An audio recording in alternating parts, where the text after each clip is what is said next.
Alessandro. Alors, ce soir, on va parler un petit peu des poussées dans la rue. Alors, je vais vous montrer deux, trois petites choses. On mélange Wing Chun et on mélange aussi Self. Parfois, on rentre même dans Jiu-Jitsu et parfois en plus Kyusho quand on a attrapé les nerfs, etc. Sur les bras et ailleurs. Donc, le premier mouvement qu'on va faire, on est bien d'accord que dans la rue, on ne sera jamais dans une position neutre, on ne sera jamais dans une position de face, on ne sera jamais comme ça. Mais par contre, on aura toujours une jambe qui sera un peu plus en avant que l'autre, sur laquelle je vais mettre 80% de mon poids. Pourquoi? Parce que si je dois me servir de ma jambe droite, je serai beaucoup plus rapide ici. D'accord? Là, je serai très rapide. Ok? Et même si je dois frapper, je vais être aussi très rapide. Si je suis tendu comme ça, et avec les épaules en haut, j'ai rien. Je vous rappelle. Wing Chun, épaules en bas, en arrière, relâchement complet. Relâchement. D'accord? Donc, relâchement pour aller chercher. D'accord? Alors, première chose qu'il va faire, dans la rue, il va me pousser comme ça. Première chose. Moi, je vais rester debout normalement. Il vient, il me pousse. Là, regardez. Il ne voit plus rien. Maintenant, je suis un petit peu plus méchant. Je descends là, je pousse. Je suis un peu plus méchant, je frappe ici. Un peu plus méchant, je frappe ici. Un peu plus méchant, je frappe ici. Un peu plus méchant, je frappe ici. Un peu plus méchant, je frappe ici. Un peu plus méchant, j'ai dessus.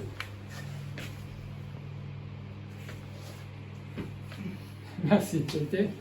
Voilà, ça sent douceur. Donc, vous voyez, on peut mélanger différents styles. Mais le but, c'est quand on vous pousse comme ça dans la rue, c'est n'entrez pas dans la résistance. Ça ne sert à rien. Moi, je fais 62 kilos. Si je prends quelqu'un qui en fait 90, il me pousse comme ça, je pars à 3 mètres. Ça ne sert à rien. Donc, repousse. Voilà. Non, ça, même s'il fait 90 kilos, il va y avoir droit. On est bien d'accord. Maintenant, si je suis très méchant, regardez, je me déplace. Et là, je maîtrise la remontée en plus. On est bien d'accord. Boum, sans être méchant. Donc, vous voyez ce que je veux dire? C'est très important. Donc, sur une poussée d'épaule, par exemple, voilà, il a fait le geste, n'entrez pas dans la force. Pousse-moi l'épaule. Pousse l'épaule. Pousse l'épaule. Tu touches, mais ça passe. Ouais. C'est pas grave, ça, d'accord? Celle-ci. Encore? D'accord? Wing Chun pur, ok? Maintenant, s'il frappe avec l'autre, ça ne change rien. Vas-y avec celle-là, pousse-moi avec celle-là. Si je recule un peu, je peux quand même l'attraper ici. Et ça ne m'empêche pas de partir ici. D'accord? Mais, confondez pas ça et la saisie. Alors, saisie ici, et dans la rue, c'est souvent ça. Ouais, je vais te casser la gueule, je vais machin, d'accord? Ici, si on est pris ici, c'est pareil. Ça, c'est comme un foxao en réalité, la main crochet. Ça, c'est un coup de paume. Ici, c'est pareil, ça ne change pas. Regardez où je suis. Pour moi, après, c'est facile. Les genoux, il ne voit rien. Les tibias, il ne voit rien. Les parties, il n'aura pas le temps de voir. D'accord? Maintenant, s'il tient l'habit et j'arrive pas à m'en sortir, je vais quand même rentrer dans sa main. Je montre, je prends dans sa main ici, je rentre dans sa main. En même temps, j'applique ça. Je pousse droit, d'accord? Un coup de pied là-dedans, je me tourne dans mon axe et là, je tourne avec lui. Bam, bam, bam, bam, bam. Là, le t-shirt il se lâche tout seul. Ouais, je crois. Ouais, parce que ça fait très mal. Ouais, Et ça, il faut faire doucement, il faut bien maîtriser ce genre de choses. Pas aller trop fort, parce que là, on peut aller vite vers des fractures, vers des zones dans le jiu-jitsu qui est presque pur. Donc, attention à ça. Ouais, le coup dans les genoux déjà. Donc, les poussées, rappelez-vous toujours, ça va être ma conclusion, évitez-les. On vous pousse ici, bam, bam. Même une gifle à la limite, on vous pousse. Non, c'est moi, on vous pousse. Pousse, bam, Ok. sous l'oreille. Ça va faire 2 secondes. Vous avez le temps de vous retirer. Mais là, vous avez 80 et 20 ici.